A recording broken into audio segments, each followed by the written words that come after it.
Hey now, what's going on, folks? Welcome back to the channel. Today I want to talk about a game that's near and dear to my heart that probably was the game that introduced me into shmups, and that game is Squadron.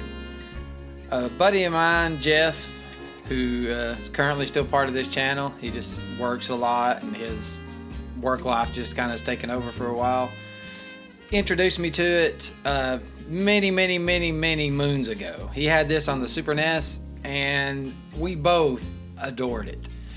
Jeff was way better than I at it, and I still kind of suck at it, but it's really as far back as I can remember, other than playing Xevious at the arcade, this was the game that really got me into shooters.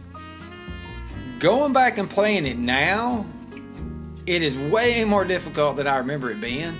And I still love the game, adore it, it's a great game. But playing it now as an adult, excuse me, it is weird. I mean, the whole mechanic of it. It's really the only, well, I can't say it's the only shooter, but to me it really started the kind of pick your level thing. A lot of shooters nowadays, your Darius games, and a lot of them, they let you decide what course you want to take, you know, on the way, and you'll have like 3 different ways you can go through a lot of shooters and all that, and especially arcades were like that for replayability purposes to eat your quarters up. But this being a home version, which there was an arcade version of this, I can't remember what the name of it is, but it's really known for the home version, was really weird in the fact that you pick your ship, you have to buy it, and then you go and you can buy upgrades for your ship, as far as your plane, that is, as far as the weapons and all that kind of jive. And then it'll go into a map where you can pick what part of the stage you want to start on. You know, you want to take out a convoy on the ground, if you want to go after some places in the desert, there are some folks out in the jungle, whatever. It's really neat like that. But as you pick missions, the whole time you have like a stealth bomber on its way inbound to your base. So you have to be careful about where you go and what you go do and not address that plane before it starts attacking your base. Well, here comes the kind of weird part about it all, is you don't really notice this as a child, but as an adult it kind of sticks out to me. The guy that's leading your team is a long-haired anime guy with an X on his head, which, what does that have to do in any way, shape, or form with a military outfit? I really don't get that.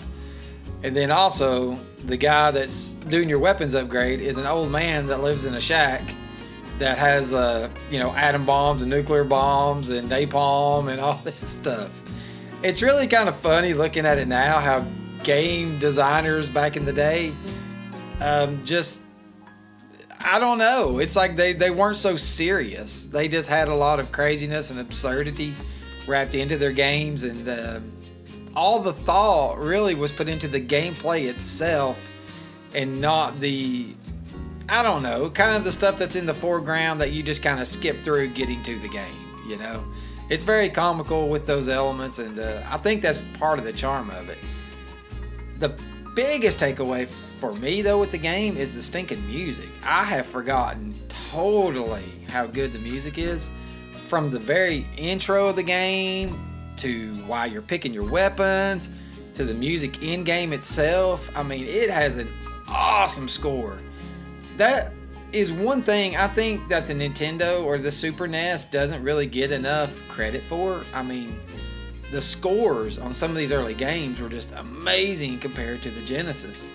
And really it was Konami and Capcom, and I think even more so really Capcom, that has some of the best music scores ever on the daggum Super Nintendo. I was always a Genesis kid growing up, but I'm really starting to fall in love with Super Nintendo here in the last few months.